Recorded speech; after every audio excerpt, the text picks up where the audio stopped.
चौपार लगाए तुम खेलो सुदामा भाई, रुक्मिणी चौपार लगाए तुम खेलो सुदामा भाई।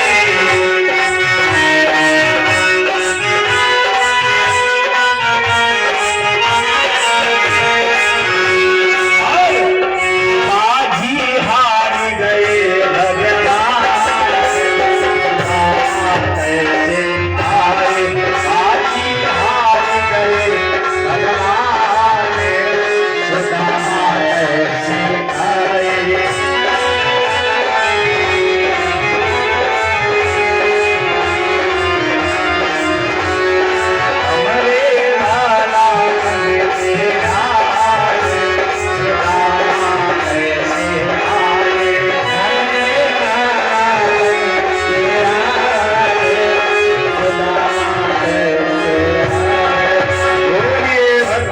भगवान की बोलिए, द्वारिकाधीश भगवान की।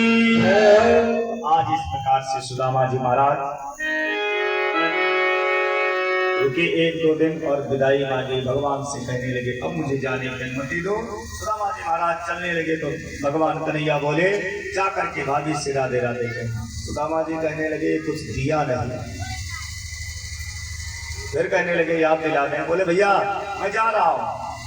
तो बोले ठीक है जा तो रहे हो, भाभी से राधे राधे कहना। तो सुदामा जी कहने लगे नहीं कहते तब भी मैं कह देता है। जो चावल थे वो भी चबा गया और कुछ दिया नहीं। फिर कुछ दूर चले, भैया मैं जा रहा हूं।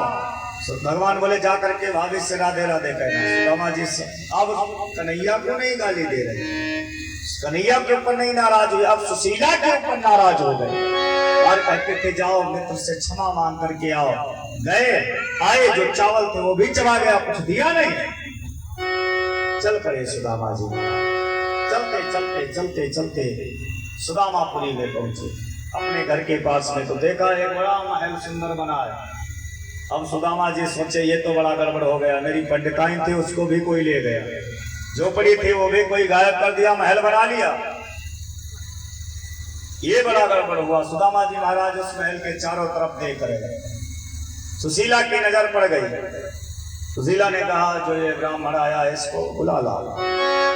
तो तब तक सुदामा जी ने एक से पूछा भैया ये किसका नगर है, किसका महल है? बोले सुदामा जी महाराज का।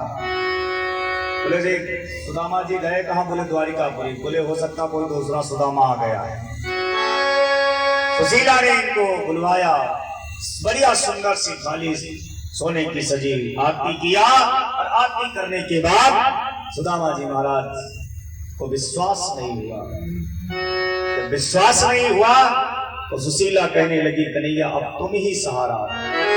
प्रार्थना किया हाथ जोड़ करके, और जैसे ही हाथ जोड़ा तो भगवान कन्हैया की जो मूर्ति थी मुस्कुराने लगी। भगवान द्वारिकाधीश प्रकट हो गए। तो उसी समय प्रार्थना किया अगर श्याम सुंदर का अरे सहारा न होता, अगर श्याम सुंदर का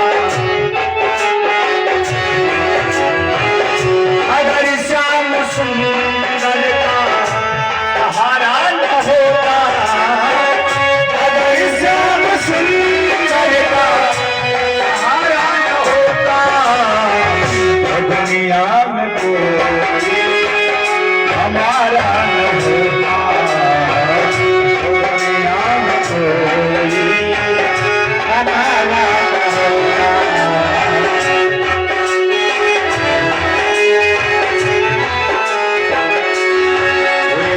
श्री विष्णु भगवान की।